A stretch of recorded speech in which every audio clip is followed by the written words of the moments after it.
안녕하세요. 잘생긴 이민남입니다. 43강 시작해 보도록 하겠습니다. 자, 3강 시작하기 전에 우리 42강에 나왔던 기출문제 2의 문제에 해당하는 보충 요약 부분을 간단하게 설명을 해 드릴게요. 문자 표현 코드에 해당한 문제가 나왔어요. 아스키 코드를 묻는 문제가 나왔는데 이 부분은 조금 알아두시는 게 좋습니다. 아스키 코드와 유니코드.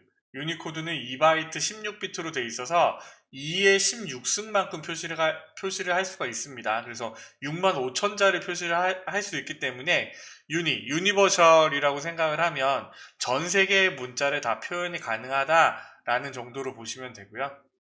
아스키 코드와 유니코드, 그리고 오류 검출 코드라고 해서 페리티비티, 해밍 코드. 페리티비티는 오류 검출만 가능하고 교정은 불가능하지만 해밍 코드는 둘 다 가능해 라고 생각을 하시면 되겠죠. 지난번 문제가 이 문제였던 것 같고 여기 있는 부분들을 한번 또 읽어보시면서 또 한번 눈에 익혀두시기 바랍니다. 그리고 시스템 구성에 해당하는 내용들이 있었죠.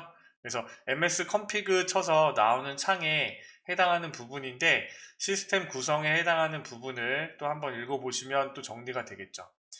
자, 그리고 문제가 있고 스프레드시트는 차트 종류만 일단 정리를 해봤습니다. 그래서 차트 종류의 모양과 여기에 해당하는 부분들을 같이 매칭해서 읽어보시면 우리가 또 차트 문제가 나왔을 때 조금 더 수월하게 문제를 풀 수가 있겠죠. 차트 문제에 해당하는 부분을 정리해봤고 데이터베이스 관리 시스템이라고 해서 우리 뭐 있었어요? 데이터 정의어, 데이터 조작어, 데이터 제어어 이러한 부분들이 있었잖아요. 그래서 이 부분도 조금 여러분들 스스로 개념을 잡으면 좋겠어요. 그러니까 D에 해당하는 부분이 정의 기능, 이거 매니지먼트, 이거는 매니지의 약자는 아니지만 여기 써있네요. 매니퓰레이션의 약자지만 매니지라고 해서 다루는 것들, 그리고 컨트롤이라고 해서 제어 기능들.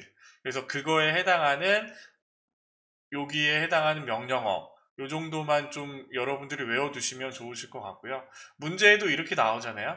여기 데이터 조작어에 대한 설명으로 옳지 않은 것은 사용자가 응용 프로그램을 통하여 데이터베이스에 저장된 데이터를 액세스하거나 조작할 수 있도록 하는 언어.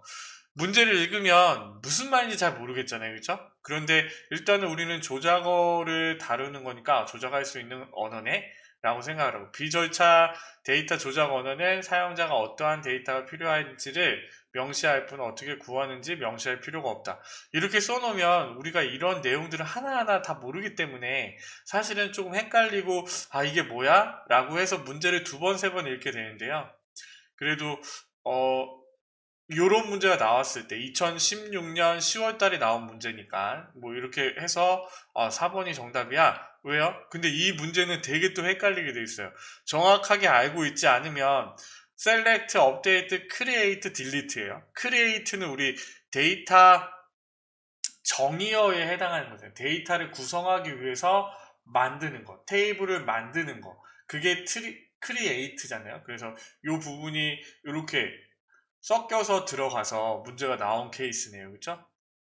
자, 두 번째 문제 같은 경우에 데이터 보안 및 회복, 무결성, 병행수액, 제어 등을 정의하는 데이터베이스 언어로 데이터베이스 관리자가 데이터 관리를 목적으로 한대요. 그러면 얘는 컨트롤이라고 해서 데이터 제어를 선택을 할 수 있게 조금 정리를 하시면 되겠죠. 그래서 이 부분은 이렇게 첨부해서 게시판이나 여기에 해당하는 요점에 포함을 시켜 놓을 테니까 이거를 또 참고해서 아니면 여러분들 스스로 좀 이 내용들을 보고서 정리를 하면 훨씬 더 도움이 되실 것 같아요.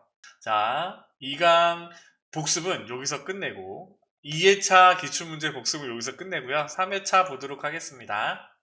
자, 이제는 조금 여러분들이 눈에 들어오셔야 됩니다. 커말 1급 필기의 문제들이 이런 식으로 나오는 것 같아 라는 이런 느낌들은 조금 오셔야 되는데 어떠신가요? 한번 3회차 문제를 한번 더 풀어보고 또 그 부분들은 또 얘기를 해보도록 하죠. 자, 그럼 1번 문제 보도록 하겠습니다. 다음 중 2차원 또는 3차원 물체의 모형에 명암과 색상을 입혀 사실감을 더해주는 그래픽 기법은? 얘는 렌더링입니다. 여러분들 모델링이랑 렌더링이랑 구분하려면 딱 이 차이예요. 생얼과 풀 메이크업이라고 생각하시면 됩니다. 여러분들 고등학교 때 미술 시간에 석고상 그리기 했잖아요. 석고상. 이런 거는 모델링이라고 하면 해골이 나왔네요. 이런 거를 모델링이라고 하면 여기 그 석고상에 뭐 명암을 입히고 색깔을 칠하고 머리 색깔을 칠하고 눈동자를 그리고 이렇게 하는 게 렌더링이라고 생각하시면 돼요. 그리고 우리가 TV에서 뉴스에서 이런 뭐 사람 얼굴 모양이 그려지고 선 짝짝짝짝 가 있고요. 거기 있는 부분들이 3D로 이렇게 돌아가면서 보여지는 그런 부분들이 모델링. 자동차 같은 게 있으면 자동차에 해당하는 이런 부분들이 있으면요, 여기에 뭐 색깔도 집어넣고 이렇게 하는 게 렌더링. 그렇게 좀 구분을 하시면 될 것 같아요. 애니메이션은 우리가 그림들을 그려서 왜 우리 그 종이 책으로 왜 이렇게 여러 개 페이지가 있으면 그 페이지에 그림들 그려서 이렇게 움직이는 그림 만들어 보셨잖아요. 책장을 딱 넘겨서 그러면 연속되는 그림으로 보여지는 것처럼 그런 게 애니메이션. 그래서 컴퓨터를 이용한 동영상을 만드는 기술이라고 생각을 하시면 되고요. 리터칭 같은 경우에는 다시 그림을 그리는 거죠. 그림이 그려져 있는 부분에서 다시 수정하거나 보정하는 작업을 얘기를 합니다. 그래서 얘는 렌더링이고요. 모델링이랑 렌더링이 그냥 이렇게 표시가 안 돼 있으면 되게 헷갈리지만 생얼과 풀 메이크업이라고 생각을 하시면 조금 구분하는 데 도움이 되실 것 같아요. 자, 2번이요. mp3 파일 크기를 결정하는 요소에 해당하지 않는 것은, 자, 표본 추출률, 샘플 크기, 재생 방식, 모노나 스트랩. 얘는 지울 수 있을 것 같아요. 그렇죠? 샘플 크기, 표본 추출률, 프레임 너비, 픽셀로 돼 있잖아요. 픽셀은 우리가 뭐 포토샵에서 해상도를 따질 때 픽셀 단위로 정의를 하잖아요. 그쵸? 그래서 얘는 프레임 너비에 해당하는 이 픽셀이라는 거는 영상이나 그 이미지에 해당하는 부분을 나타내는 겁니다. 그래서 4번이 잘못된 거네요. 그죠? 그래서 표본 추출률이랑 비트 크기도 파일의 크기에 포함이 되네. 재생 방식, 모노스트레오. 요것들을 구분을 해서 해당하지 않는 게 나머지는 맞는 거니까 이거를 좀 보시면 되고요. 이거는 픽셀이라는 거는 우리가 포토샵에서 많이 쓰잖아요. 이미지를 다루거나 영상의 픽셀 단위로 해상도를 좋게 하거나 이런 부분들에 관련된 내용이 픽셀입니다. 프레임 너비. 자, 3번 문제 보도록 하겠습니다. 다음 중 컴퓨터 통신에서 사용하는 프로식 서버의 기능이라고 했어요. 프로식 서버의 기능은 방화벽 기능과 캐시 기능이 있습니다. 그래서 프로식 서버의 기능은 1번 방화벽 기능과 캐시 기능이 있다 라고 하는데, 사실 1번이 보기로 나오면 선택하기가 좀 쉽지 않잖아요. 그쵸? 내부 불법 해킹 차단 기능 아니고, FTP 프로토콜 연결 해제 기능 아니고, 네트워크 변무 영상 해결 기능 아니고. 그래서 프로식 서버에 해당하는 내용들을 한번 또 눈에 익혀두시면 되시겠죠. 서버와 클라이언트 사이에서 중개자 역할을 하는 서버를 얘기를 하고, 클라이언트가 자료를 요청하면 프로식 서버에서 다른 서버로부터 자료를 찾아주고, 방화벽 기능과 캐시 기능이 프로식 서버에 있다 라고 생각을 하시면 되겠습니다. 자, 4번 문제 보도록 하겠습니다. 바이러스에 대한 설명으로 옳지 않은 것이라고 했어요. 이거는 우리가 좀 맞출 수 있는 문제 같아요. 감염 부위에 따라 부트 바이러스와 파일 바이러스로 구분한다. 맞고요. 사용자 몰래 스스로 복제하여 다른 프로그램을 감염시키고 정상적인 프로그램이나 다른 데이터 파일 등을 파괴한다. 이것도 맞죠? 주로 복제품을 사용하거나 통신 매체를 통하여 다운받은 프로그램에 의해 감염된다. 1번, 2번, 3번은 다 바이러스에 관한 내용인데, 4번 컴퓨터 하드웨어와 무관하게 소프트웨어에만 영향을 미친다. 뭐뭐에만 반드시 필수로, 이게 나와 있으면 사실은 한 60, 70%가 그게 정답일 확률이 높습니다. 그래서 컴퓨터와 소프트웨어에만 영향을 미치는 게 아니라 컴퓨터 하드웨어도 영향을 미치죠. 바이러스가 걸렸어요. 그럼 계속 재부팅이 되는 거예요. 그런 경우. 그래서 정답이 4번이라고 체크를 하시면 되고요. 바이러스 소프트웨어뿐만 아니라 하드웨어 성능에도 영향을 미칠 수 있다. 자, 5번이요. 다음 중 사물 IoT에 대한 설명으로 옳지 않은 것이래요. 모든 사물을 네트워크로 연결하여 소통하는 정보통신 환경을 의미한다. IoT 우리 광고에도 많이 나오잖아요. 뭐 LG나 SK 집안에서 뭐 에어컨을 켜세요. 집안에 들어오는 시간에 불을 켜지게 하세요. 사람이 없을 때 불을 켜지게 하세요. 강아지 애완견을 어떻게 움직이는지 출근해서도 보세요. 뭐 이런 거 있잖아요. 그렇죠? 스마트 센싱 기술과 무선 통신 기술을 융합하여 실시간으로 데이터를 주고받는다. 얘도 맞고요. 전기의 생산부터 소비까지의 전 과정에 정보통신 기술을 접목하여 에너지 효율성을 높인다. 이거는 스마트 그리드에 해당하는 내용입니다. 그래서 3번이 잘못됐고요. 개방형 정보 공유에 대한 부작용을 최소화하기 위해 정보 보안 기술 적용이 필요하다. 이것도 1번, 2번, 4번 지울 수 있겠죠? 3번에 해당하는 부분을 체크를 하시면 되고, 스마트 그리드라는 거는 네이버에서 검색을 해서 찾아봤습니다. 그래서 이 부분은 이렇게 정리를 하고 가면 될 것 같아요. 그래서 스마트 그리드라는 거는 똑똑한을 뜻하는 스마트와 전기, 가스 등의 공급용 배급망, 전력망이라는 뜻의 그리드가 합쳐진 단어이다. 차세대 전력망, 지능형 전력망이라고 부릅니다. 그래서 3번이 잘못됐죠? 사물 IoT에 해당하는 부분이 아니라 스마트 그리드는 전력에 해당하는 부분들. 이거는 사물 IT화 되면, 사물 인터넷화 되면 우리가 전력들을 더 많이 사용하겠죠? 왜냐하면 우리가 출근해 있을 때도 계속 실시간으로 뭔가 집안에서 작동을 해야 되니까 그런 부분에서 조금 더 효율적으로 전력을 사용할 수 있게 해주는 부분들이 스마트 그리드에 해당하는 부분이야 라고 생각을 하시면 되겠네요. 그죠? 넘어갑니다. V6 주소 체계에 관한 설명으로 옳지 않은 것은 IP4 주소 체계의 주소 부족 문제를 해결하기 위해 개발됐다. 맞고요. 주소는 16비트 18부분으로 총 128비트로 구성되어 있다고 했죠. 이거 IP 주소는 이전 회차에서도 나왔죠. 주소 네트워크 크기를 호스트 수에 따라 A, B, C, D, E 클래스로 나누어진다. 이거는 IPv4에 관한 설명입니다. 실시간 흐름 제어로 향상된 멀티미디어 기능을 진화한다. 그래서 얘는 1번, 2번, 4번이고요. 3회차에서는 6번 문제를 좀 IPv6와 V4를 비교한 설명이 조금 필요할 것 같아요. 그래서 이거는 좀 요약 정리로 좀 남겨놓도록 하겠습니다.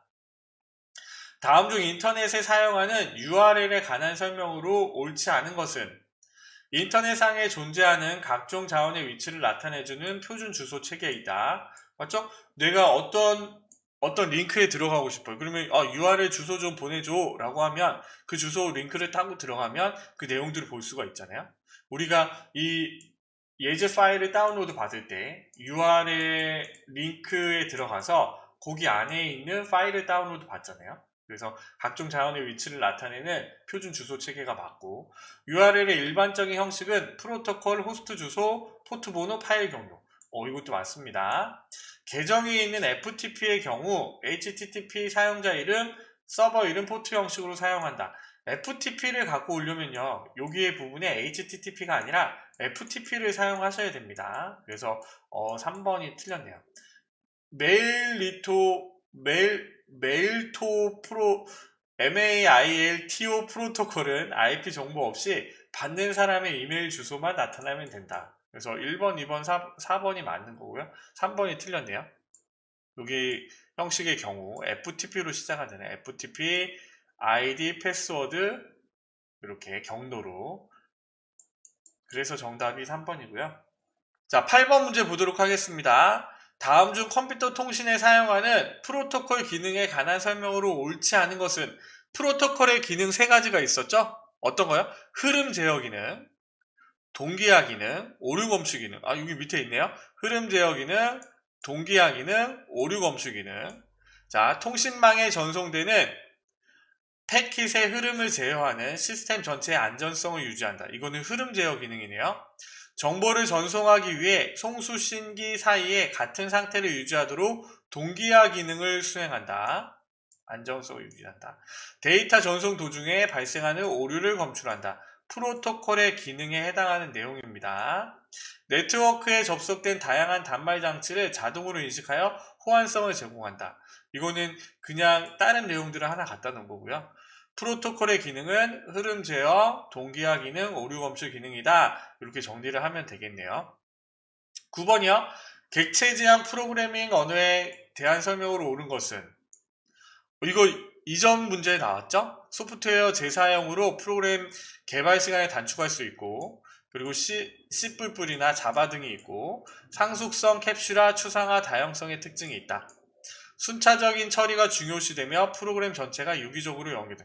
이거는 절차 지향에 해당하는 부분이죠. 순서대로 실행이 되는 거. 그래서 4번이고요. C 언어랑 C++이랑 헷갈리면 안 됩니다. 그러니까 절차 지향 언어를 해서 C 언어가 만들어졌지만, 이제 요즘 트렌드에 따라서 객체 지향 프로그래밍 언어로 새로 만든 게 C++이라는 프로그램이에요. 자, 10번 문제 보도록 하겠습니다. 다음 중 아래의 설명에 해당하는 윈도우즈 제공 기능은? 데이터와 데이터를 연결하여 원본 데이터를 수정할 때 연결된 데이터도 함께 수정되도록 지원하는 기능이다. 이 기능을 지원하는 그래픽 프로그램에서 그림을 문서 편집기에 연결한 경우 그래픽 프로그램에서 그림을 수정하면 문서 편집기에 그림도 같이 연결된다. 연결 프로그램을 얘기하는 겁니다. 그래서 선점형 멀티태스크, GUI, PNP, OLE 얘는요 OLE에 관한 내용이에요. 4번에 해당하는 부분이고요. 우리가 엑셀이나 데이터베이스에서 연결해서 액세스 파일을 갖고 오고 액세스에서 연결해서 엑셀 파일을 갖고 오면 엑셀 파일에서 수정한 내용이 액세스 프로그램의 테이블에서 반영돼서 표시가 되는 거예요. 이런 걸 얘기하는 겁니다. 선점형 멀티태스크, CPU가 동시에 여러 작업을 수행하는 기능을 얘기하고, GUI, 그래픽 유저 인터페이스라고 해서 우리가 바탕화면에 아이콘들이 있고 이 아이콘을 클릭을 하면 실행되는 이런 거 있잖아요. 이걸 얘기하는 겁니다. 제가 고등학교 때 95년에 윈도우 95가 나왔겠죠? 친구가 GUI를 아냐고 물어보더라고요. 그래서 저는 영어도 잘 몰랐으니까 잘 모른다 라고 얘기를 했더니 그때 이거를 설명해 줬던, 그때 이제 이 친구는 윈도우를 썼고 저는 도스를 사용해서 게임을 했겠죠. 그래서 이 차이가 이 도스와 윈도우에서 넘어가는 그 차이였어요. 그래서 GUI는 여기 도스에서는 이런 게 없잖아요. 윈도우에서는 바탕화면에 클릭해서 사용을 했었으니까. 그래서 GUI가 그걸 얘기하고요. PNP, 플러그 앤 플레이. 이거는 USB 생각하시면 됩니다. PNP 기능이 지원이 되죠. 내가 컴퓨터에 연결을 하면 전원이 들어와서 USB의 내용들을 컴퓨터에서 읽을 수가 있잖아요. 그래서 얘는 OLE의 개체에 해당하는 설명이다. 10번은 라고 생각을 하시면 될 것 같고요. 아스키 코드 문제가 또 나왔네요. 확장 아스키가 있고 그냥 아스키 코드가 있습니다. 그냥 아스키는 7비트로 되어 있고 128 문자의 표현이 가능해. 그리고 컴퓨터 키보드에 해당하는 내용들이 표시돼. 기호, 키보드에 해당하는 기호, 문자 이렇게 생각을 하시면 되고, 확장 아스키는 8비트를 사용한다. 데이터 처리 및 통신 시스템 상호 간의 정보 교환을 위해서 사용한다. 각 나라 언어를 표현할 수 있는 걸 뭐요? 유니버셜이라고 해서 유니코드라고 했죠? 유니코드는 어떻게? 2바이트로 되어 있습니다. 2바이트. 2바이트는 1바이트는요 8비트예요. 8비트. 그래서 2바이트는 8비트를 두 번 곱하니까 16비트가 되는 거예요. 그러면 2의 16승만큼 표시를 할 수가 있으니까 65,000 몇으로 보여지는 거예요. 그래서 이 부분들을 좀 유니코드와 아스키 코드는 잘 알아두시기 바랍니다. 여기 써있네요. 밑에요. 자, 펌웨어에 해당하는 문제 또 나왔네요. 주로 하드디스크에 저장되며 부팅 시 동작한다. 이거는 롬바이오스에 해당하는 내용이고, 펌웨어 업데이트만으로 시스템의 성능을 향상시킬 수 있다. 2번이었죠? 컴퓨터 바이러스 백신과 관련 있는 프로그램, 이거 아니고, 연산 속도를 도와주는 하드웨어다. 이것도 아니죠? 자, 13번. 메인보드에 사용되는 칩셋에 관한 설명으로 옳은 것이래요. 컴퓨터를 구성하는 모든 장치들을 장착하고 연결되는 기판이다.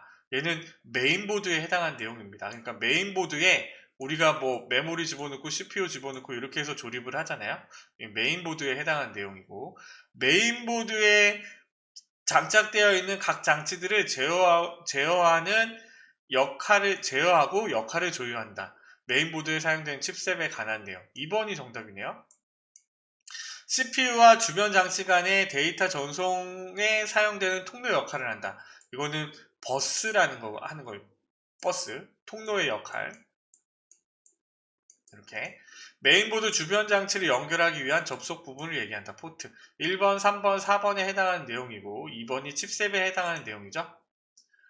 그래서 이렇게 2번을 선택하시면 되고요.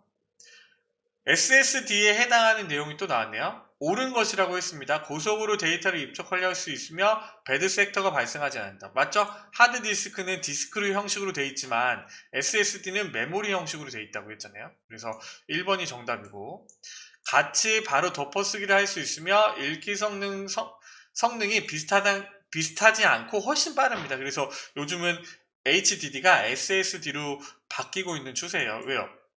빠르니까. 650nm 파장의 적색 레이저를 사용하여 데이터를 기록한다. 뭔 말인지 모르겠고, 소음이 없고 발열이 낮으나 HDD에 비해 외부 충격이 약하다. 아니요, 얘는 디스크 형식으로 되어 있어서 충격에 약하고요. SSD는 메모리 형식으로 되어 있어서 충격에 강해요. 그러니까 HDD보다는 충격에 강하다. 이렇게 설명이 돼야 됩니다. SSD는 자기 디스크가 아닌 반도체이므로 배드 섹터가 없다. 정답은 1번이고요.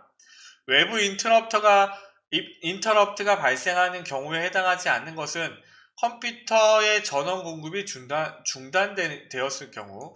외부의 인터럽트 무슨 얘기인가요? 방해잖아요, 방해. 그래서 전원이 공급되면 컴퓨터를 실행할 수가 없으니까 얘는 외부에서 방해가 맞아요. 그렇죠? 실행할 수 없는 명령어가 사용된 경우, 타이머에 의해 의도적으로 프로그램이 중단된 경우, 입출력 장치의 입출력 준비 완료를 알리는 경우. 입출력 장치의 입출력 준비 완료를 알리는 경우. 4번은 좀 생뚱맞긴 하지만 실행할 수 없는 명령어가 사용된 경우는 내부 인터럽트잖아요. 그렇죠? 내부의 경우인 경우. 1번, 3번 같은 경우 프로그램이 중단되는 경우도 프로그램이 돌아갈 때 이 프로그램이 강제적으로 종료가 됐어요. 그런 경우도 외부겠죠? 프로그램이 돌아가는 상태에서 발생하는 방해가 아니니까. 그래서 얘는 정답이 2번이고요. 입출력 장치의 입출력 준비 완료를 알리는 경우. 얘는 1번, 3번을 지우더라도 2번, 4번에서 좀 아리까리 할 수 있을 것 같아요. 그렇죠? 고민이 되는 요 네 번째 문제 유형 중에 하나네요.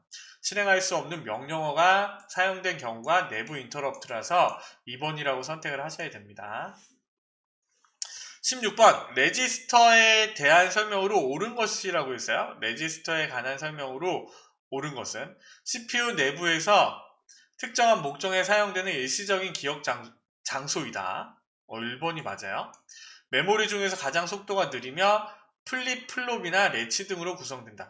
레지스터가 메모리 중에 속도가 가장 빨라요. 그래서 여기에 있는 속도의 이 문제도 나오는 것 같아요. 레케주보라고 해서 이렇게 이 순서대로 속도가 빠릅니다. 레지스터, 캐시 메모리, 주기억장치, 보조기억장치. 컴퓨터의 유지보수를 위한 시스템 정보를 저장한다. 시스템 부팅 시 운영체제가 로딩되는 메모리다. 얘는 바이오스라고 했죠? 롬 바이오스. 정답이 1번입니다. 자, 17번 문제 보도록 하겠습니다. 다음 중 윈도우즈 운영체제에서 사용하는 NTFS 파일 시스템에 관한 설명으로 옳지 않은 것이래요. FAT 파일 시스템과 비교하여 성능 및 안정성이 우수하다. 우리가 시스템이 발전하는 것처럼, 하드웨어가 발전하는 것처럼 파일 시스템들도 이렇게 발전을 하는 거예요. 그래서 FAT32보다 NTFS가 더 후에 나왔으니까 더 성능들이 더 좋은 걸 사용하고 있겠죠. 그렇죠? 하드디스크 논리 파티션의 크기에는 제한이 없다. 아니요, NTF의 파일 시스템의 경우 최대 볼륨이 256TB이기 때문에 256TB까지만 제한을 해서 사용을 할 수가 있겠죠. 자, 테라바이트라고 했어요. 얘는요, 우리가 사용하는 1기가 있잖아요. 1기가바이트가 1024가 모여야 됩니다. 1024 기가바이트. 이거를 아이패드 용량으로 산다고 생각해 보세요. 비싸잖아요. 그렇죠? 이게 1테라바이트예요. 그런데 지금 이게 256테라바이트래요. 엄청나죠? 2번이 틀렸고, 비교적 큰 오버헤드가 있기 때문에 약 400메가 이하의 볼륨에서 사용하는 것은 좋지 않다. 파일 및 폴더에 대한 액세스 제어를 유지하고 제한된 계정을 지원한다. 뭐 이 정도로 그냥 보시면 될 것 같아요. NTFS 파일 시스템이 이렇게 이런 거네 라는 거를 좀 보고 넘어가시면 될 것 같고요. 18번이요. 윈도우 관리 도구 중 컴퓨터 관리의 수행 가능한 디스크 관리 작업에 해당하지 않는 것은 볼륨을 확장하거나 축소할 수 있다. 드라이브 문자를 변경할 수 있다. 포맷을 실행할 수 있다. 디스크 관리라고 하는 건요. 여러분들 우리 컴퓨터 사용할 때 C 드라이브, D 드라이브, E 드라이브 이거 있잖아요. 그래서 우리가 뭐 파티션을 해서 용량들을 1기가라면 여기는 뭐 400기가로 이렇게 나눠줘 라고 하는 그런 것들, 볼륨을 확장하거나 축소할 수 있고, 드라이브 D가 CD는 많이 쓰지만 얘는 내가 비밀, 시크릿이라고 해서 내가 S 드라이브로 바꿀 수가 있습니다. 이 드라이브를 S 드라이브로 드라이브 문자를 바꿀 수가 있고 포맷 할 수가 있겠죠. 분석 및 디버그 로그를 표시할 수 있다. 4번이 잘못됐네요. 이벤트 뷰어에 해당하는 내용이 분석 및 디버그 로그를 표시할 수 있는 부분입니다. 이것도 하나의 컴퓨터 관리 도구 중 하나네요. 그렇죠? 정답이 4번이고, 자, 19번 문제 보도록 하겠습니다. 다음 중 폴더의 속성 창에서 설정할 수 없는 작업 내용은, 자, 폴더를 하나 열어볼까요? 새 폴더에 해당하는 내용의 속성을 열었어요. 그러면 속성이 이렇게 표시가 되어 있고, 폴더에는 일반 탭, 공유 탭, 보안 탭, 이전 버전, 사용자 지정 이렇게 탭들이 나와 있네요. 문서나 사진, 음악 등 폴더의 최적화 유형을 설정할 수 있다. 폴더를 기준으로 내가 여기에 음악 파일만, 사진 파일만 집어넣을 거야, 아니면 실행 파일만 집어넣을 거야, 이렇게 최적화를 설정할 수가 있습니다. 일반 항목, 문서, 사진, 음악, 비디오 이렇게 설정할 수가 있네요. 사용자 지정 탭에서요. 폴더에 대한 사용 권한과 공유 설정을 할 수가 있다. 자, 여기서 보안 탭에 보면요, 사용 권한과 권한을 줄 수가 있죠. 시스템 어드미니스트레이터 관리자 권한을 부여할 수가 있네요. 그렇죠? 폴더 안에 파일을 삭제할 수가 있다. 폴더 속성에서 파일을 삭제할 수는 없습니다. 이 설정들만 할 수 있는 부분인 거지 파일을 내가 선택해서 삭제할 수는 없어요. 폴더 아이콘을 변경할 수 있다. 여기 있네요. 사용자 지정의 아이콘 변경. 그래서 이렇게 좀 봐두시면 될 것 같고요. 자, 20번 문제 보도록 하겠습니다. 윈도우 시스템 복원해야 하는 시기로 적절하지 않은 것은 새 장치를 설치한 후 시스템이 불안정할 때. 맞겠죠? 로그온 화면이 나타나지 않으며 윈도우가 실행되지 않을 때. 이것도 맞고, 누락되거나 손상된 데이터 파일을 이전 버전으로 되돌리고자 할 때. 맞겠죠? 파일의 단편화를 개선하여 디스크 접근 속도를 향상시키고자 할 때. 자, 이거는 디스크 조각 모음입니다. 디스크 조각 모음은 내가 이것들을 이렇게 내용들이 나와 있으면 이렇게 띄엄띄엄 저장이 돼 있다고 하면요, 이것들을 조각내서 같은 모양으로 모여지게 만드는 거예요. 그러면 속도가 더 빨라지겠죠. 그래서 디스크 조각 모음의 짝꿍은 속도입니다. 속도가 향상되는 거. 그리고 또 뭐 있어요? 디스크 정리라는 게 있죠. 디스크 정리의 짝꿍은 뭘까요? 정리의 짝꿍은 용량이랑 짝꿍이에요. 용량. 디스크 정리를 하면 필요 없는 파일들을 지우기 때문에 용량이 확보가 되겠죠. 그래서 이렇게 좀 구분해서 생각을 해 두시면 되고요. 자, 21번 바로 넘어가겠습니다. 스프레드시트 일반이요. 피벗 테이블에 대한 설명으로 옳지 않은 거라고 했습니다. 그러면 지금 피벗 테이블은 B20셀부터 그려졌고 두 칸 위에 보고서 필터가 적용이 됐어요. 그쵸? 그리고 사원 번호가 그룹별로 묶여졌고 부서명이 열머리글, 행머리글, X축 느낌, Y축 느낌으로 들어가고 여기에 값이 입력이 됐습니다. 그죠? 뭐의 값? 평균 근속 연수의 값. 피벗 테이블 보고서의 삽입 위치는 워크시트의 B20셀이다. 맞죠? 맞고. A그룹과 B그룹은 자동으로 생성된 일입니다. 얘는요, 내가 A, C, B, Y 이거를 나눠서 우리가 직접 입력을 해줬잖아요. 그래서 2번을 선택하셔야 됩니다. 사원번호를 선택하여 사용자가 직접 그룹화를 설정하였다. 그쵸. 행머리글 영역의 필드에 필터 조건이 설정되어 있다. 행머리글 영역의 필드에 필터 조건이 설정되어 있다. 이거는 무슨 말이냐면요. 여기 부분의 필터에 요렇게 돼 있잖아요. 그쵸? 그래서 이거는 필터가 적용돼 있다는 겁니다. 지금 이거 같은 경우는 지금 필터가 안 적용돼 있잖아요.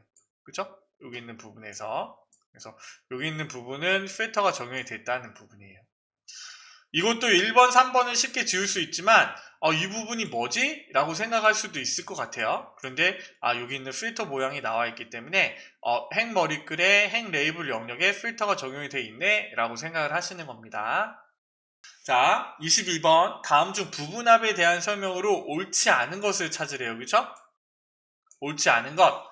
부분합의 세 가지 여러분들 기억나시나요? 부분합은요.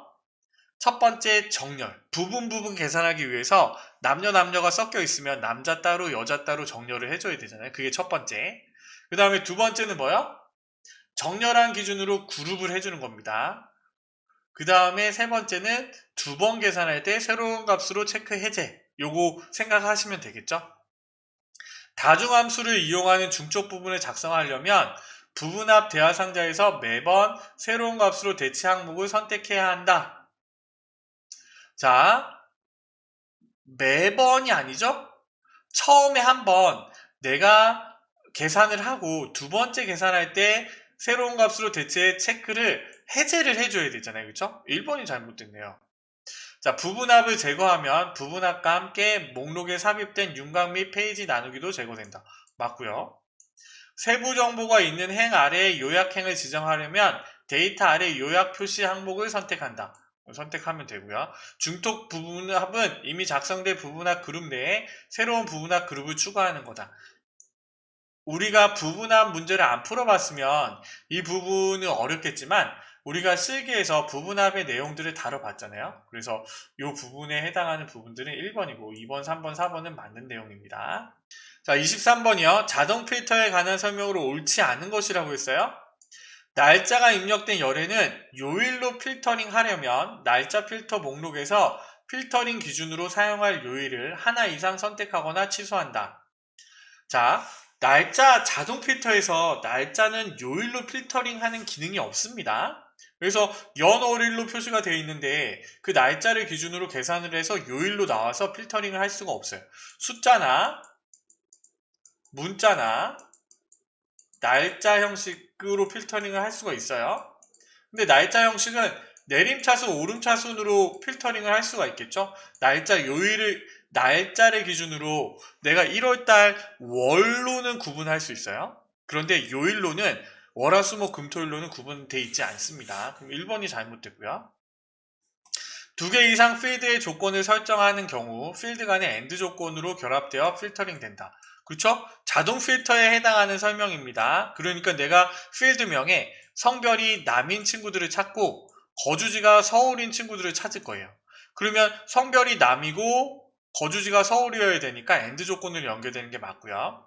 열 머리글에 표시되는 드롭다운 화살표에는 해당 열에서 가장 많이 나타나는 데이터 형식에 해당하는 필터 목록이 표시가 된다.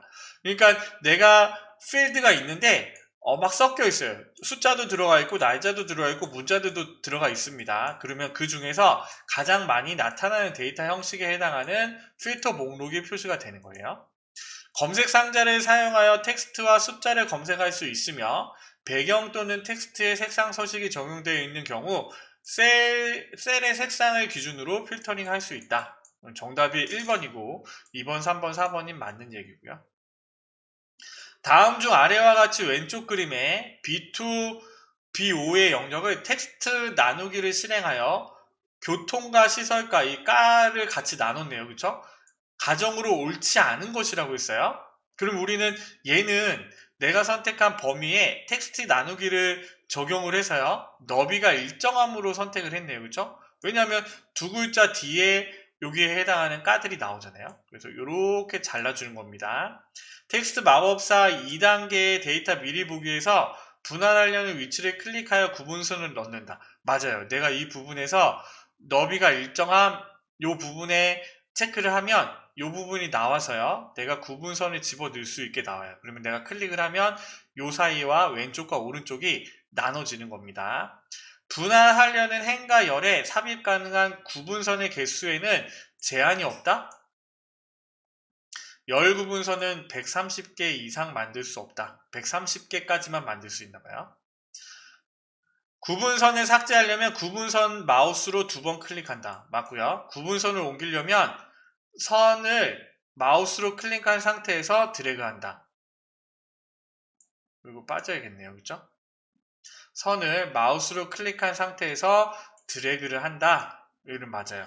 무슨 말이냐면 자, 여기에서요. 이미남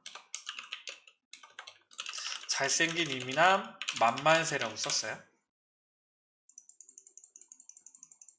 그래서 내가 얘를 선택을 해서 데이터에서 텍스트 나누기를 할 겁니다. 그리고 아까 이게 1단계였잖아요. 너비가 일정함으로 선택을 해서 다음을 눌러주면 여기에 있는 부분에서 잘생긴 이미남 만만세가 표시가 되는 겁니다. 그래서 구분선을 클릭을 하는 거예요. 클릭을.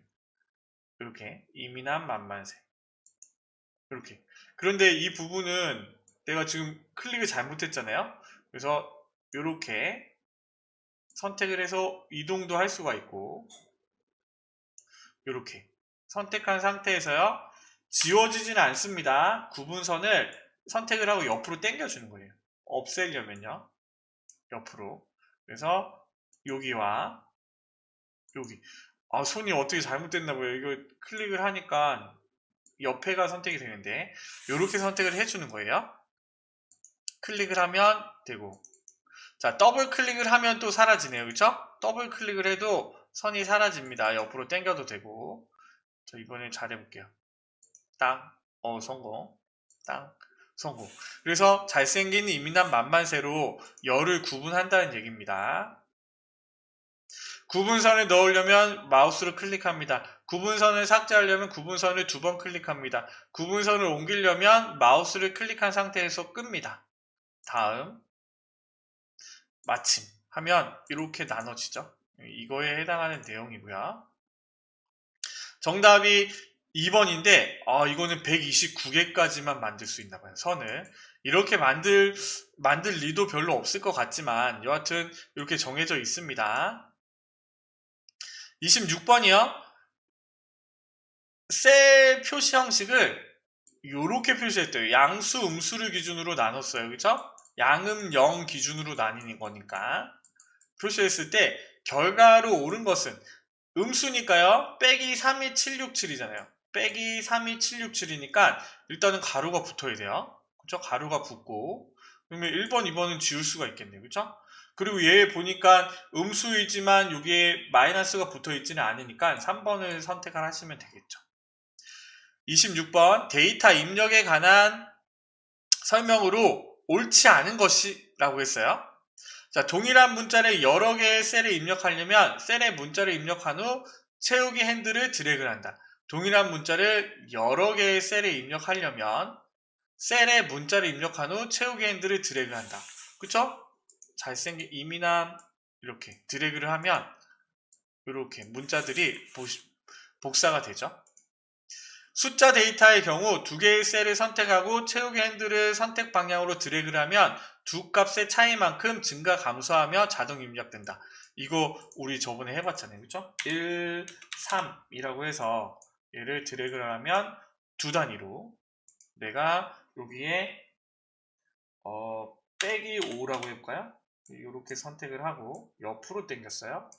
그러면 이 차이만큼 보여지네요. 그쵸? 그리고 이거는요 1, 2라고 썼어요. 1, 2라고 썼을 때 내가 얘를 밑으로 당기는 거는 연속된 값으로 들어가는 게 아닙니다. 첫 번째, 두 번째 값의 차이만큼 더해서 표시가 되는 거예요.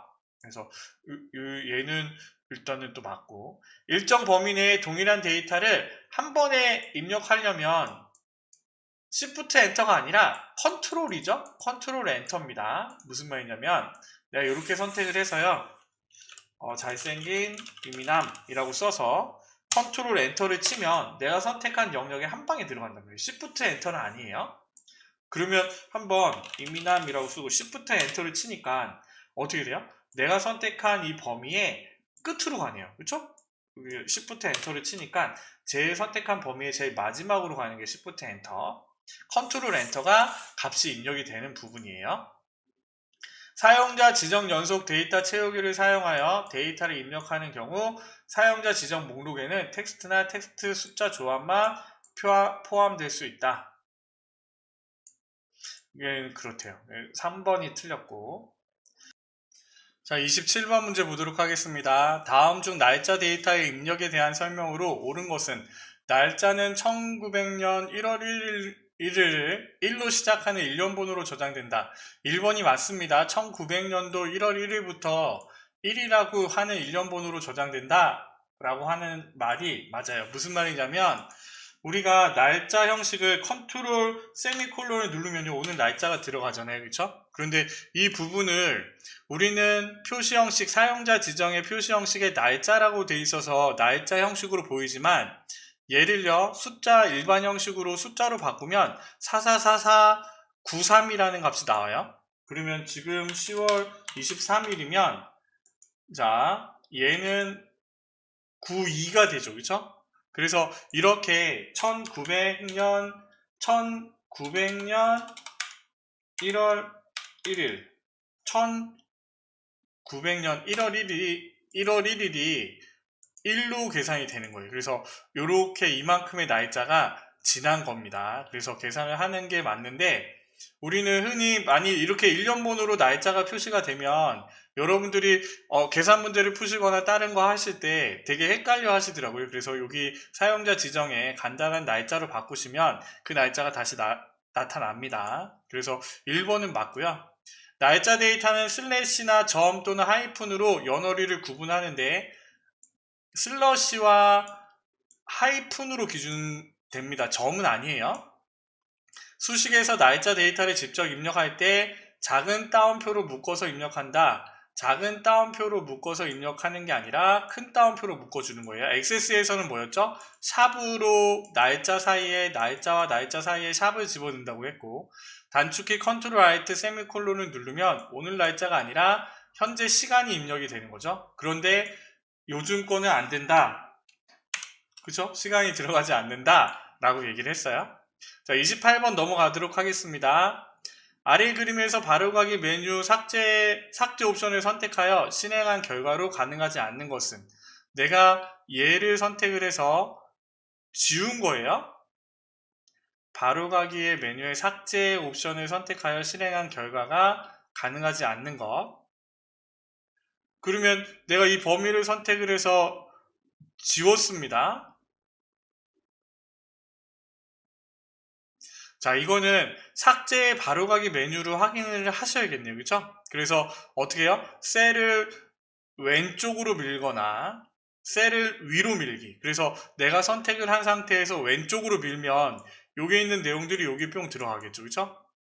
그리고 내가 선택한 부분에서 이 부분을 위로 밀면 여기 세 가지가 빠지고 25가 21 밑에 들어가겠네요. 그렇죠?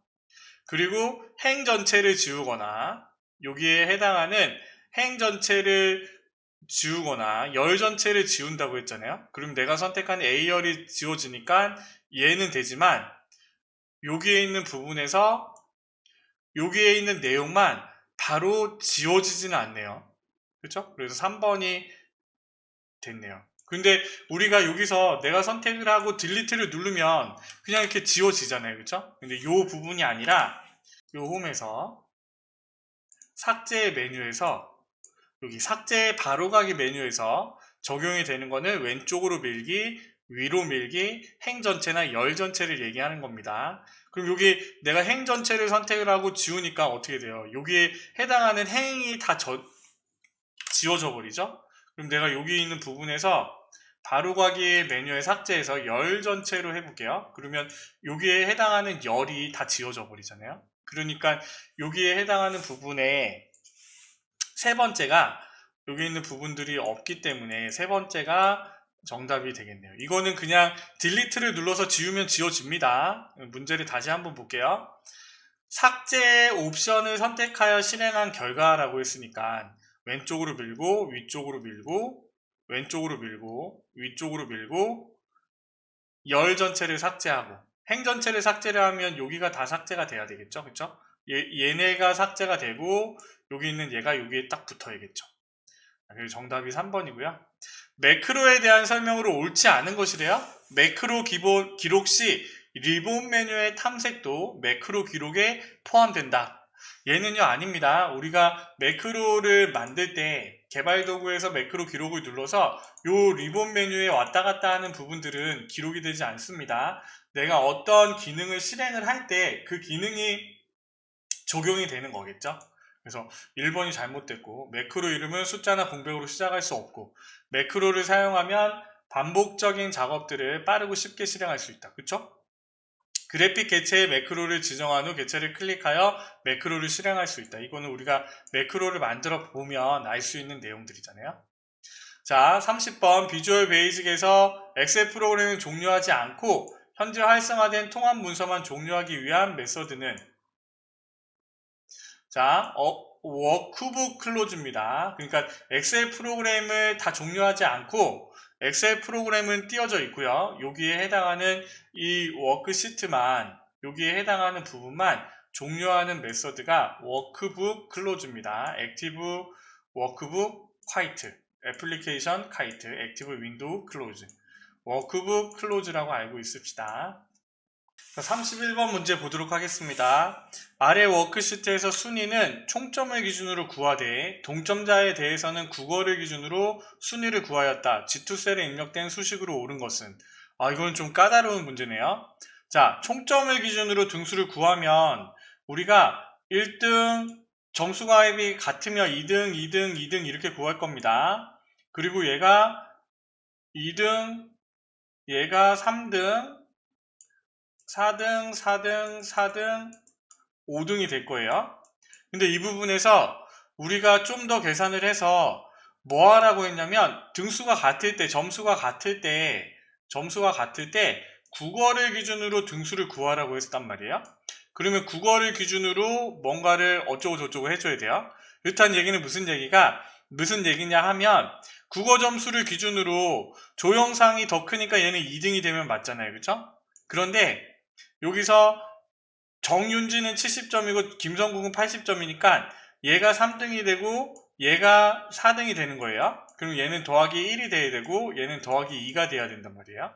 그러니까 우리는 등수를 구한 값을 기준으로 일단은 값을 더해주는 거예요. 이거 랭크가 빠졌네요.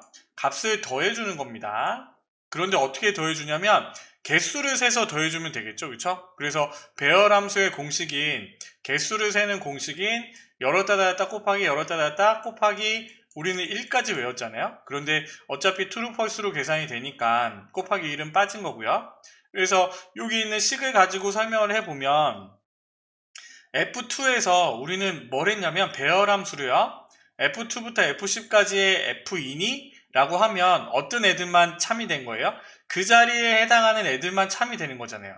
그런데 내가 여기서 밑으로 내렸을 때 F3이니? 라고 물어봤을 때 180이니? 라고 하면 참이 되는 애들은 180에 속한 애들만 다 참이 될 겁니다.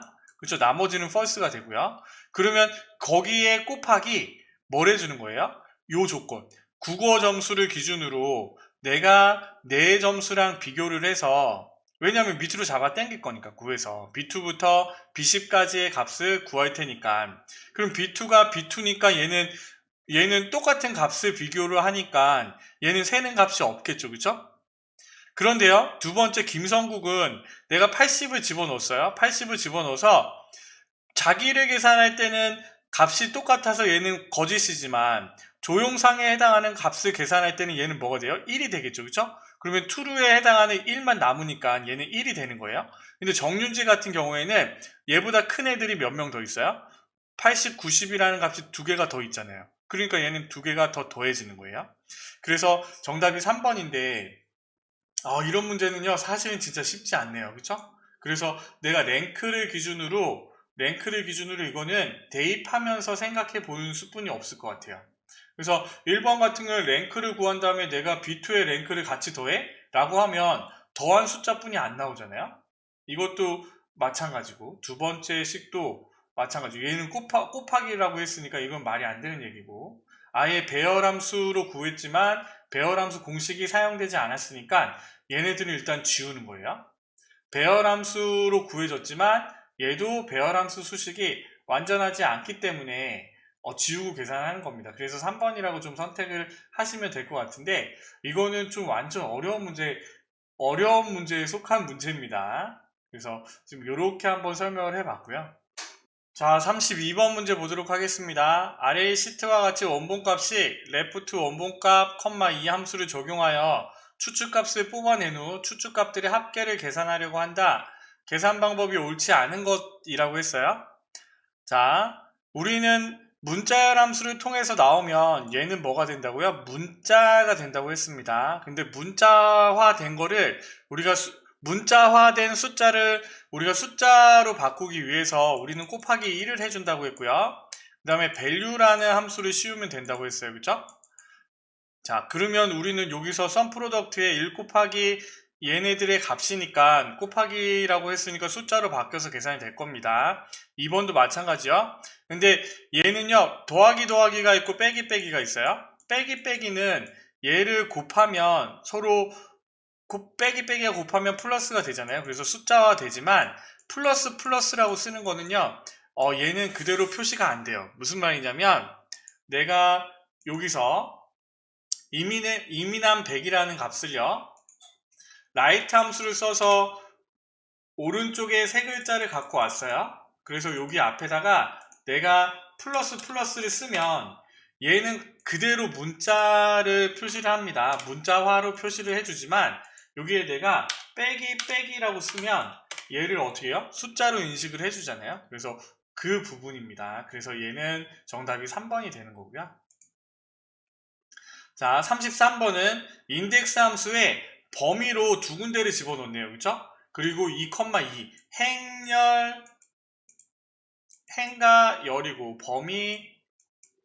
범위가 들어가고요. 그 다음에 행렬 순으로 선택이 되잖아요. 그러면 2,2라고 했으니까 여기서 11이니까 2 얘가 되거나 여기서 시작을 한다면 3,550원이 되겠죠. 그런데 여기에 2는 범위로 들어가는 거예요. 그래서 내가 범위를 기준으로 영역이 들어가는 겁니다. 그러니까 첫 번째 영역이 있고 두 번째 영역이 있으니까 얘는 아무래도 3,550원이 표시가 되겠죠. 그래서 이거는 우리가 눈으로 푸는 함수식이 되겠네요. 자, 34번 문제 보도록 하겠습니다. 함수 문제가 많이 나오는데요. 다음 중 수식의 결과가 나머지 셋과 다른 것은? 이라고 했어요. 자, int라는 함수는 내가 3.2라는 값이 들어가면 int를 씌우면 얘가 정수로 내림을 해서 3이라는 값을 갖고 오는 겁니다. 그런데 만일에 int라는 함수는 양의 정수든 음의 정수든 내림하는 함수라고 했어요.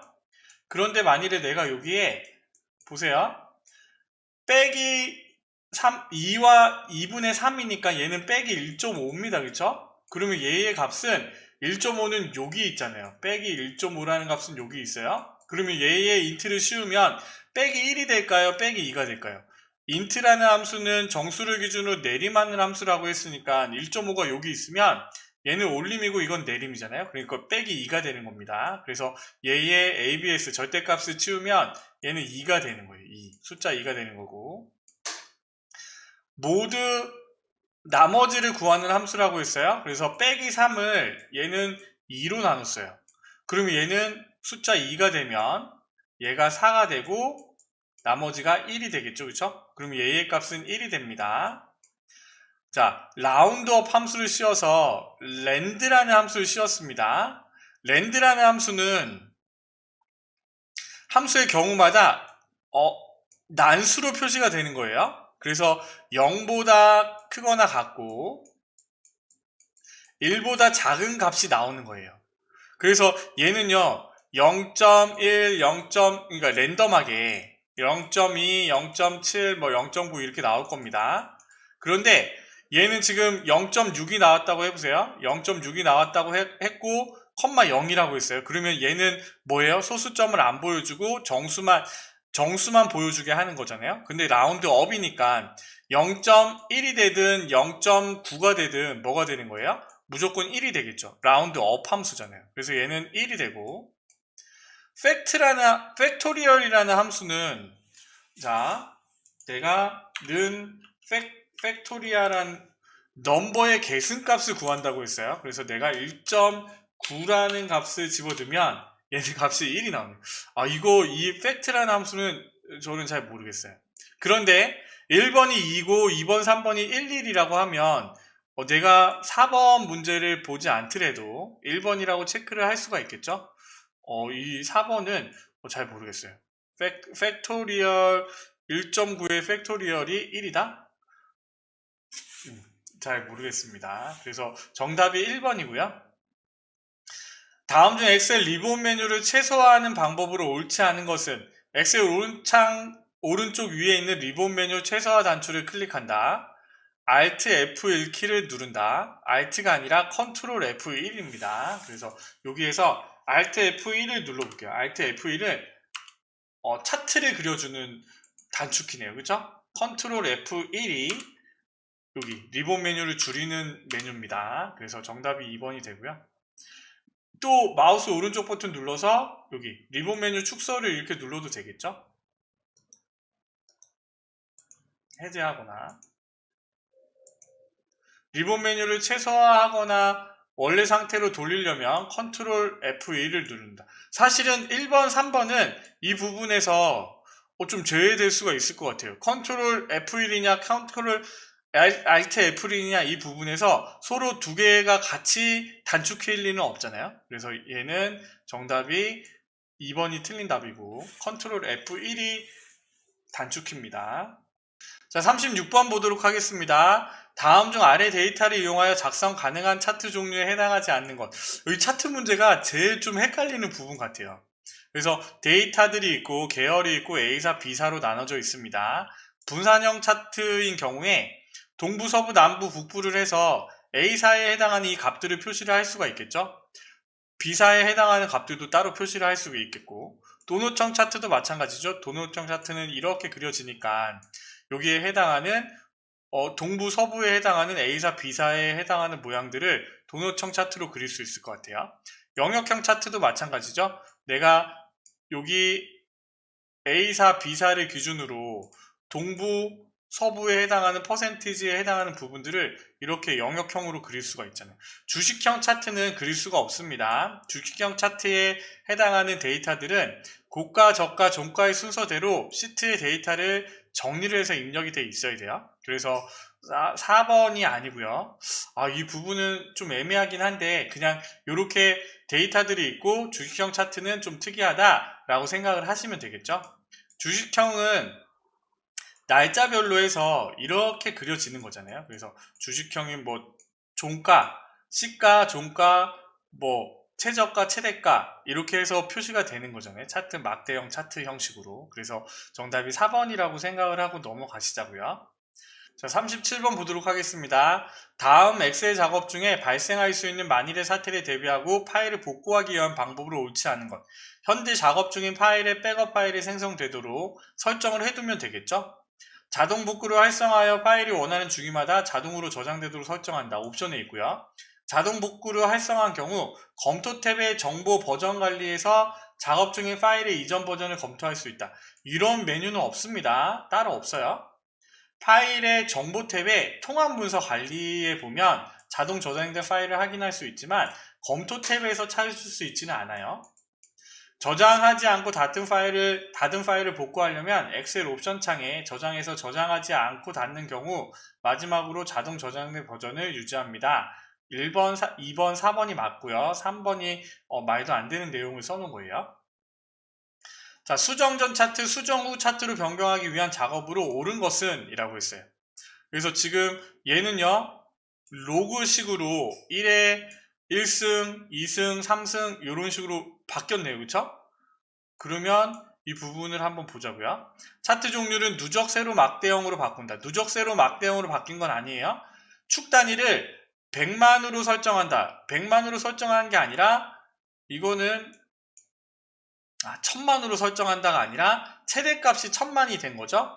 세로값 축의 축서식에 축 옵션 값을 거꾸로로 선택한다가 아니고 4번입니다. 로그 눈금 간격을 10으로 설정해 놓은 거예요. 그래서 10에 1승, 2승, 3승, 4승으로 이렇게 올라가는 부분들로 표시가 됐죠. 39번 보도록 하겠습니다. 다음 중 인쇄 미리 보기 및 인쇄에 대한 설명으로 옳지 않은 것은 인쇄 미리 보기를 끝내고 통합 문서로 돌아가려면 다른 탭을 클릭한다. 요거는 한번 해보는 게 낫겠죠? 인쇄에서 인쇄 미리 보기 홈에서 자, 인쇄 미리 보기를 누르면 이렇게 표시가 되는데 다른 탭을 선택을 하면 다시 돌아오잖아요. 그렇죠? 인쇄 미리 보기할 대상을 선택 영역 활성 시트 전체 통합 문서에서 설정할 수 있다. 전체 통합 문서 인쇄, 선택 영역 인쇄 선택할 수가 있네요. 그렇죠? 요거에 해당하는 내용이고 페이지 여백 표시는 가능하나 페이지 여백의 변경은 페이지 설정 대화 상자 아니요, 우리 어떻게 한다고 했어요? 여기 밑에 요거 있다고 했죠. 그쵸? 여백 표시를 눌러서 우리가 얘를 조정할 수 있다고 했습니다. 여백의 표시를. 그래서 3번이 틀렸네요. 용지 방향을 가로 방향, 세로 방향으로 바꿔오면서 미리 보기 할 수 있다. 그래서 3번이 틀렸고요. 자, 40번 문제 보도록 하겠습니다. 다음 중 워크시트의 인쇄 영역 설정에 대한 설명으로 옳지 않은 것이래요. 인쇄 영역은 리본 메뉴 페이지 레이아웃 탭이나 페이지 설정 대화 상자의 시트 탭에서 설정할 수 있다. 맞고요. 인쇄 영역을 설정했더라도 인쇄 시 활성 시트 전체가 인쇄되도록 설정할 수 있다. 여기 좀 전에 설정하는 부분 봤죠, 그쵸? 여러 시트에서 원하는 영역을 추가하여 인쇄 영역을 확대할 수 있다. 아니요, 여러 시트에서 원하는 영역, 인쇄 영역 설정은 현재 시트에서만 가능한 겁니다. 그래서 3번이 잘못됐고요. 여러 영역이 인쇄 영역으로 설정된 경우 설정한 순서대로 각기 다른 페이지에 인쇄된다. 워크시트 하나의 워크시트에서 인쇄 영역을 설정을 하고 인쇄 영역 추가를 했어요. 그럼 이거는 1페이지, 2페이지 각각으로 해서 인쇄가 되는 겁니다. 그래서 3번이 정답이고 1번, 2번, 4번이 맞는 내용이네요. 자, 데이터베이스 일반 바로 넘어가도록 하겠습니다. 41번이요. 다음 중 매크로에 대한 설명으로 옳지 않은 것은 우리가 액세스에서 데이터베이스에서 매크로를 만든 거는 매크로를 바로 지정하기도 했고 매크로를 만들어서 이름으로 저장한 다음에 지정을 해주는 것도 있었어요. 매크로를 한 단계씩 이동하면서 매크로의 흐름과 각 동작에 대한 정보를 확인할 수 있다. 맞죠? 액세스의 매크로 작업을 자동화하고 양식 보고서 및 컨트롤의 기능을 추가할 수 있게 해주는 도구다. 맞고요. 이미 매크로에 추가한 작업을 반복해야 하는 경우 매크로 동작을 복사해서 붙여넣으면 된다. 우리가 매크로를 오픈, 폼 뭐 이런 식으로 했는데 밑으로 계속해서 명령어를 집어넣으시면 됩니다. 각 매크로는 하이 매크로를 포함할 수 없다? 매크로는 하이 매크로를 포함할 수 있습니다. 매크로 명령을 하고 메시지 박스를 띄우고요. 클로즈 폼을 닫게끔 만들어 줄 수 있잖아요. 하이 매크로를 포함해서 만들 수가 있어요. 정답이 4번이 잘못됐고요. 커맨드 1번 단추를 클릭했을 때 실행 결과로 옳은 것은 커맨드 1을 클릭했을 때 이벤트가 발생했네요. 그렇죠?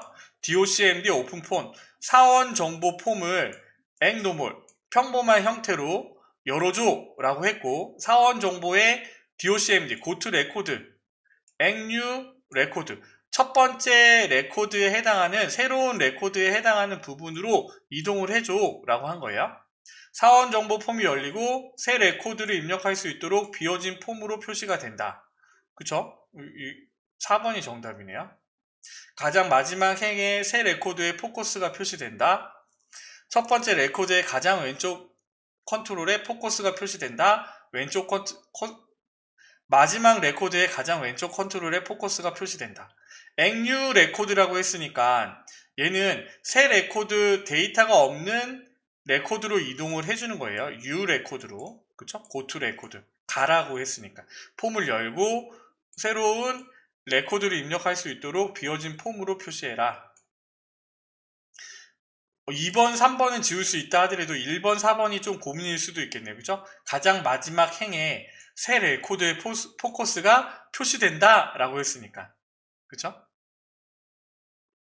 정답이 4번이고요. 새 레코드를 입력할 수 있도록 U라고 되어 있으니까 마지막 행이라고 하면 안 되겠죠. 그쵸? 그래서 4번으로 선택을 하시면 될 것 같고요. 데이터 중복성에 대한 설명으로 옳지 않은 것. 중복으로 인한 데이터 브리치 시 일관성을 잃게 된다.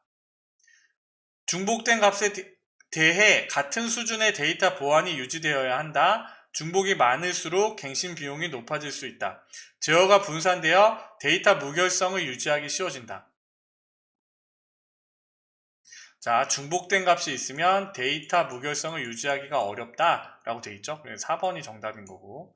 그러면 데이터 중복성에 해당하는 내용 중에 첫 번째, 두 번째, 세 번째는 맞는 내용이겠죠. 데이터가 중복이 되면 일단은 그 데이터를 다 계산을 해야 되니까 그 중복을 없애주는 게 우리 뭐죠? 중복을 없애주는 게 정규화라고 하는 겁니다. 우리가 지난 시간에 나왔던 것 같은데요. 데이터 정규화를 통해서 중복된 데이터를 없애주는 거를 정규화라고 해주는 거예요. 정규화 과정을 거쳐서. 그러면 데이터 뭐 색인이나 이런 거 달아서 검색하는 게 빨라지겠죠. 그래서 4번이 정답이고. 자, 44번 보도록 하겠습니다. 다음 중 관계 데이터 모델에 대한 설명으로 옳지 않은 것이래요. 애트리뷰트가 취할 수 있는 같은 타입의 모든 원자 값들의 집합을 도메인이라고 한다. 이거는 우리 테이블 생각하시면 된다고 했습니다. 그쵸? 그래서 표가 이렇게 만들어져 있으면 여기 필드에 들어가 있는 얘네들을 애트리뷰트 필드라고 했죠. 그쵸? 필드에 해당하는 테이블에 해당하는 필드에 해당하는 것들이 애트리뷰트고 그 다음에 여기에 있는 값들이 다 들어간다고 했잖아요. 이 값들을 같은 행에 있는 값들을 모아서 우리는 레코드라고 했고 얘를 투풀이라고 했습니다. 그쵸? 투풀이라고 했어요. 자, 그러면 여기 필드에 들어가 있는 값을 남여로 들어갈 수 있는 이 말을 뭐라고 한다고 했어요? 도메인이라고 했어요. 들어갈 수 있는 모든 원자값들이 도메인이라고 했습니다. 관계형 데이터베이스에서 릴레이션들은 데이터들의 표 형태로 표현한 것이다. 그쵸? 이렇게 표 형태로 만들어진 거라고 생각하시면 됩니다. 속성들로 구성된 튜플들 사이에는 순서가 없다. 이 레코드는 서로 순서가 없다고 했어요. 그쵸? 각각 필드에 들어가 있는 값들이 같은 행에 있으면 레코드라고 했는데 얘네들이 튜플이라고 했잖아요. 애트리뷰트는 널 값을 가질 수가 없다.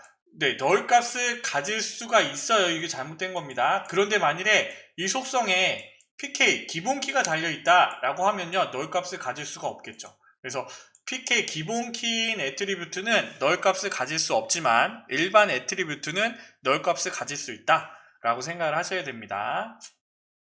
애트리뷰트는 데이터베이스를 구성하는 가장 작은 논리적 단위이며 파일 구조상 데이터 필드에 해당한다. 데이터에 해당하므로 기본 키가 달려있으면 널 값을 가질 수가 없지만 일반 애트리뷰트인 경우에는 널 값을 가질 수가 있습니다. 요거는 좀 수정해 놓을게요. 45번 보도록 할게요. 다음 중 보고서에서 원본 데이터로 테이블이나 쿼리를 선택하기 위한 속성은 원본 데이터로 테이블이랑 쿼리를 위하게 우리는 폼이랑 보고서를 만들 때 이거의 원본을 확인할 때 우리는 뭐예요? 레코드 원본을 확인하잖아요. 그쵸? 컨트롤 원본은 그 컨트롤에 해당하는 이름, 필드명을 집어넣는 거였고 레코드 원본이 폼이랑 보고서에 들어가는 속성이었죠. 그쵸? 선택하기 위한 속성은 레코드 원본의 원본 데이터를 확인하는 거. 우리 정사각형 누르면 폼 이름, 보고서 이름 밑에 정사각형을 누르면 속성이 열리고 그거에 해당하는 데이터의 레코드 원본을 확인하면 된다고 했죠. 보고서의 그룹화에 대한 설명으로 옳지 않은 것. 그룹 머리글과 그룹 바닥글에는 그룹별 요약 정보를 삽입할 수 있다. 그렇죠? 그룹화 기준이 되는 필드는 데이터가 정렬되어 표시된다. 그렇죠? 그룹화된 기준으로 정렬에 대해서 표시를 하고 우리는 정렬을 추가를 했잖아요. 그쵸?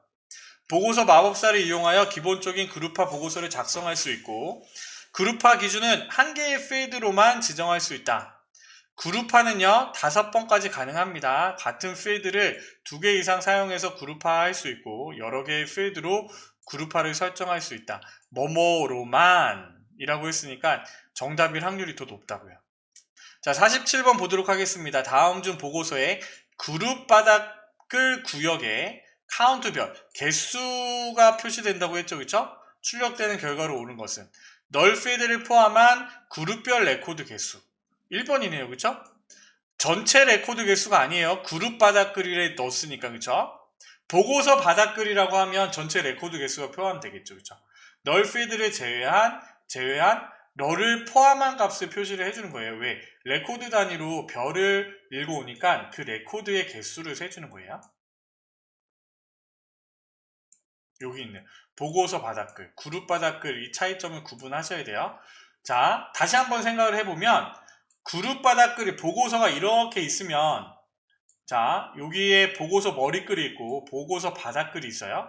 그런데 보고서를 나눌 때 그룹을 나눴어요. 그럼 그 그룹에 해당하는 바닥글이 있고 그룹에 해당하는 머리글이 있겠죠? 그쵸? 요 구분을 하셔야 됩니다. 이거는 보고서 머리글과 보고서 바닥글은 처음에 한 번 나오는 거예요.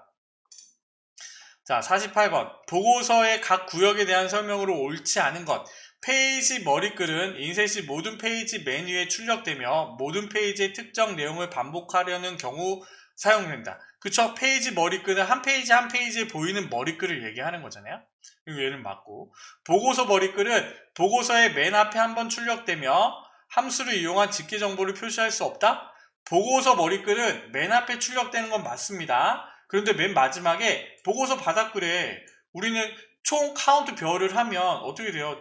정보를 집계할 수가 있겠죠? 총 합계, 총 개수, 평균 이런 식으로 다 구할 수가 있는데 얘는 2번이 잘못됐어요. 그룹 머리글은 각 세 레코드 그룹의 맨 앞에 출력되며 그룹 이름이나 그룹별 계산 결과를 표시할 때 사용된다.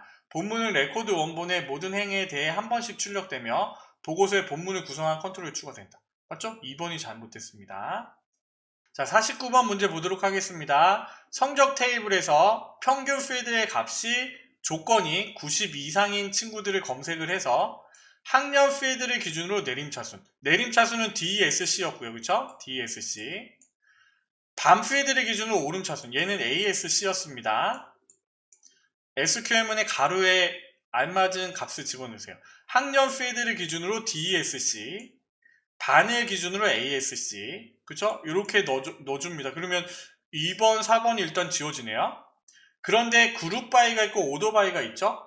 그룹 하는 거는 그룹, 정렬하는 거는 오더 바이라고 했잖아요. 그쵸? 오토바이? 3번. 죄송합니다. 49번에 3번이고요. 다음 중 요약 데이터를 보다 쉽게 이해할 수 있도록 합계, 평균 등 집계 함수를 계산한 다음 데이터 시트 측면과 왼쪽에 두 세트의 값으로 그룹화하는 커리 유형은 이거는 뭐예요? 크로스텍 커리, 피벗 테이블 얘기하는 거죠. 그래서 여기에 Y축 느낌, 행머리글, X축 느낌, 열머리글 여기에 값을 입력하는 얘는 크로스텝 커리를 얘기하는 거죠. 요약 데이터를 보다 쉽게 이해할 수 있도록 집계 함수를 계산한 다음 측면과 위쪽에 두 세트의 값으로 그룹화하는 커리는 크로스텝 커리. 커리 결과를 비슷한 표 형태로 표시하는 특수한 형식의 커리고 맨 왼쪽에 세로로 표시되는 행머리글과 맨 위에 가로 방향으로 표시되는 열머리글을 구분한다. 그룹화한 데이터에 대해서 값들을 표시할 수 있고 열머리글은 반드시 한 개만 사용 가능하고 행머리글은 여러 개 지정할 수 있다. 업데이트 커리네요. 업데이트 셋입니다. 그쵸? 주소 서울, where 조건절이 학번이 100인 애를 주소의 값을 서울로 집어넣으세요. 학생 테이블에서 학번이 100인 레코드를 서울로 갱신한다. 이거죠. 그쵸? 3번이고 볼 것도 없고 52번이요. 데이터 형식에 맞는 커리 조건식으로 옳지 않은 것 숫자 데이터 형식의 경우 그쵸? 2000보다 크고 4000보다 작은 값. 자, 날짜 형식인 경우에는 뭐가 온다고요? 샵이 온다고 했어요. 그쵸? 이거는 완전 보너스 문제네요. 그쵸? 날짜를 집어넣을 때 액세스는 샵으로 표시를 해줍니다. 문자 데이터인 경우. 그래서 정답이 2번이고요.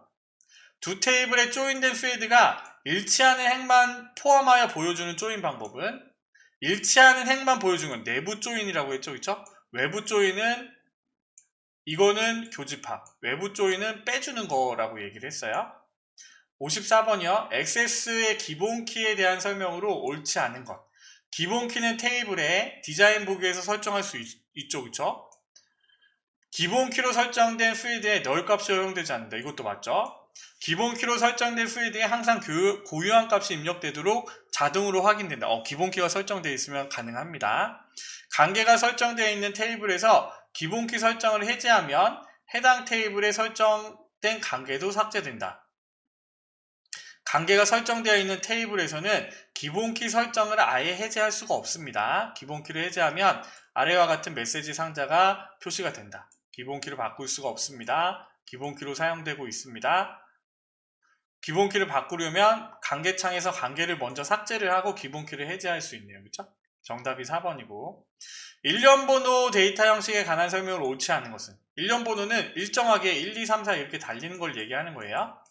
새로운 레코드 추가 시 자동으로 번호가 부여된다. 맞고, 해당 데이터 필드에 값이 입력되면 일련 번호는 수정할 수가 없겠죠. 그렇죠? 왜냐하면 이 일련 번호에 해당하는 값들이 들어간 거니까. 삭제된 일련 번호는 다시 부여되지 않는다. 일련 번호 형식의 필드 크기는 변경할 수 없다.